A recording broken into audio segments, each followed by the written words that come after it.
नमस्कार। आज हम बात कर रहे हैं पीजीई इलेक्ट्रोप्लास्ट यानी पीजीईएल की।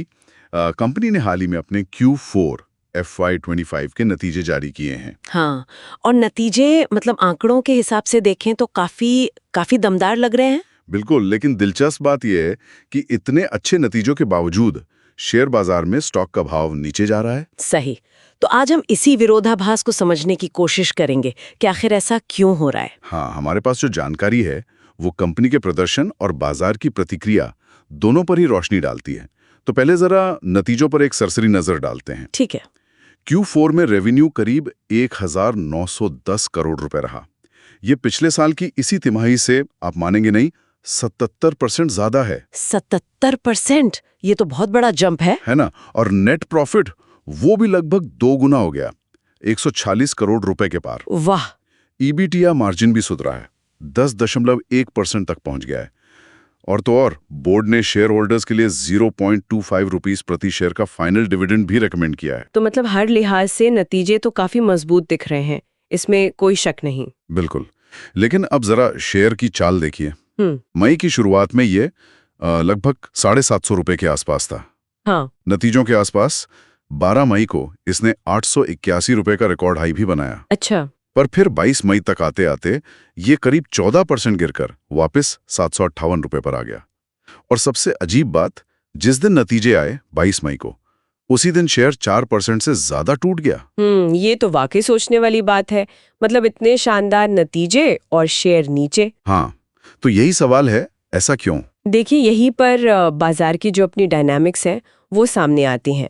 अच्छे नतीजे हमेशा शेयर में तेजी लाएं, ये जरूरी नहीं होता। अच्छा। हाँ, पहला और शायद सबसे बड़ा कारण जो समझ आता है वो है महंगा वैल्यूएशन, मतलब मूल्यांकन। वैल्यूएशन? जी।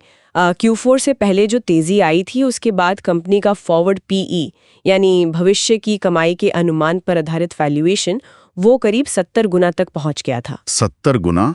वो तो काफी ज्यादा है। हाँ, बहुत ज्यादा माना जाता है ये। तो जब वैल्यूएशन इतना बढ़ जाता है तो निवेशक अक्सर क्या कहते हैं, प्रॉफिट बुकिंग करते हैं। मतलब बढ़ी हुई कीमतों पर शेयर बेचकर अपना मुनाफा निकाल लेते हैं। बिल्कुल।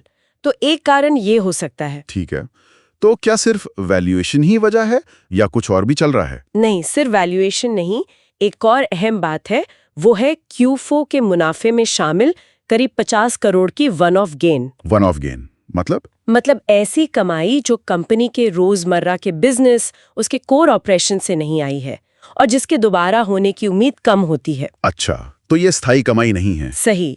बाजार ऐसी कमाई को अक्सर स्थायी नहीं मानता, वो इसे हटाकर देखता है कि कंपनी का असल कोर परफॉर्मेंस कैसा है। तो हो सकता है इस वजह से भी कुछ निवेशकों का सेंटिमेंट थोड़ा कमजोर हुआ हो। ये भी एक पॉइंट है। और लागत का क्या? Input cost, plastic, resin, electronic parts, इनकी कीमतें तो बढ़ रही हैं। हाँ, ये चिंता में बिल्कुल जायज है। देखिए, बिक्री भले ही बढ़ रही हो, लेकिन अगर लागत बढ़ेगी तो मार्जिन पर दबाव तो आएगा ही। हाँ, वो तो है। साथ ही एक और बात है, वैश्विक स्तर पर मतलब ग्लोबल लेवल पर टेक्नोलॉजी खर्च में थोड़ी सुस्ती के संकेत मिल रहे हैं और ये जो EMS ऑर्डर्स होते हैं उनमें भी कुछ सीजनल नरमी देखने को मिल सकती है। तो ये बाहरी फैक्टर्स भी असर डाल रहे हैं? जी हाँ, ये सब मिलाकर एक मिक्स्ड पिक्चर बना रहे हैं। इसी वजह से आप देखेंगी कि ब्रोकरेज हाउसेस की राय भी बंटी हुई है। कुछ अभी भी खरीदने की सलाह दे रहे हैं, पर कुछ ऊंचे वैल्यूएशन को देखते हुए अब न्यूट्रल हो गए हैं। अच्छा, लेकिन इन चुनौतियों के बीच क्या कंपनी कुछ अच्छा नहीं कर रही? कोई पॉजिटिव डेवलपमेंट? हाँ, बिल्कुल कर रही है। कुछ अहम कदम उठाए गए हैं, जैसे महाराष्ट्र में एक नया ग्रीनफील्ड प्लांट चालू किया है। ग्रीनफील्ड मतलब बिल्कुल नया प्लांट? हाँ, बिल्कुल स्क्रैच से बनाया गया। इससे कंपनी की प्रोडक्शन कैपेसिटी करीब 25% बढ़ सकती है।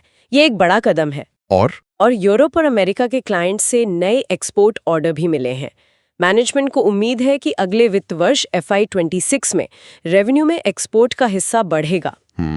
तो कैपेसिटी बढ़ाना और एक्सपोर्ट ऑर्डर मिलना, ये तो पॉजिटिव बातें हैं। निश्चित रूप से पॉजिटिव हैं, लेकिन देखिए, नया प्लांट लगाने से फायदा तो होता है, पर उसको पूरी क्षमता पर चलाने और उससे अच्छा मुनाफा कमाने में थोड़ा वक्त लगता है। हाँ, शुरुआत में खर्चे भी ज्यादा होते होंगे। बिल्कुल। और एक्सपोर्ट ऑर्डर अच्छे हैं, इससे डोमेस्टिक मार्केट पर निर्भरता कम होगी।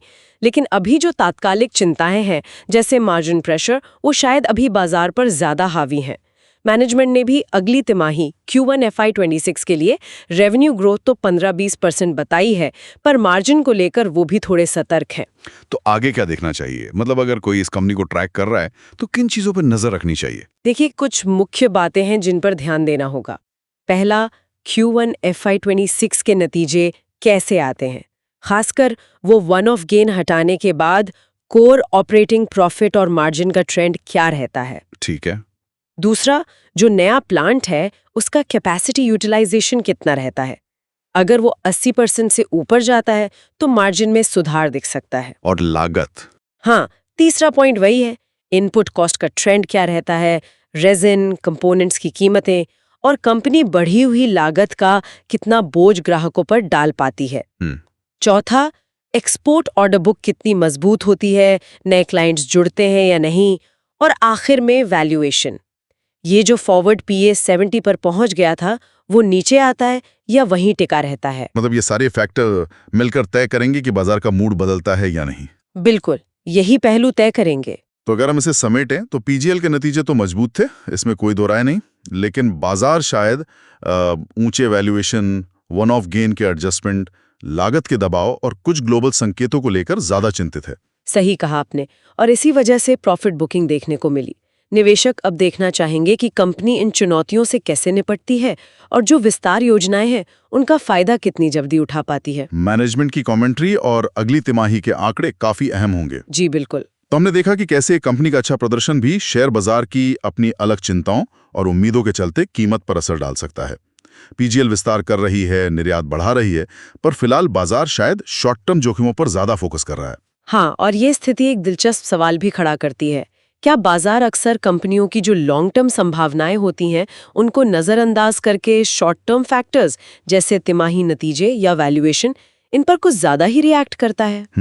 और एक निवेशक के लिए इस रोजमर्रा के शोर और कंपनी के जो लॉन्ग टर्म फंडामेंटल्स हैं उनके बीच सही संतुलन बनाना कितना जरूरी और कितना चुनौतीपूर्ण होता है, इस पर जरूर सोचना चाहिए।